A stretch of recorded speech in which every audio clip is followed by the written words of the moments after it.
Il piano per la rinascita è una grande occasione per il Paese e l'Europa ha risposto al bisogno di rilancio dell'economia dopo l'emergenza sanitaria e dentro questo piano ci sono ambiti di lavoro molto importanti.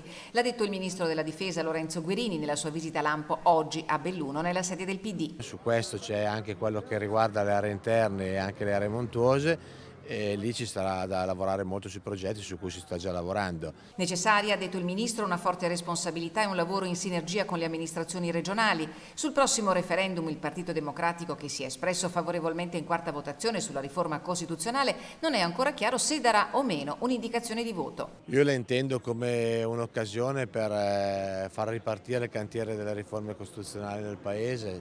Certamente questo passaggio è un passaggio che non risolve le questioni, semplicemente affronta il tema della composizione numerica del Parlamento, ma io credo che il tema dell'ammodernamento delle nostre istituzioni sia molto più ambizioso. Sul tema delle caserme dismesse e sul loro utilizzo per altri scopi, il ministro Guerini ha detto che la questione è complessa e che necessita di una discussione con gli enti locali per riqualificare parti di città, per ricollocare funzioni. La questione si intreccia però di questi tempi con il fenomeno dell'emigrazione. L'invito del ministro è a valutare le cose nella loro reale dimensione. Non siamo in una situazione di emergenza ingestibile, abbiamo avuto alcune difficoltà in alcune parti del Paese relativamente soprattutto agli sbarchi. I numeri in questo momento sono in diminuzione.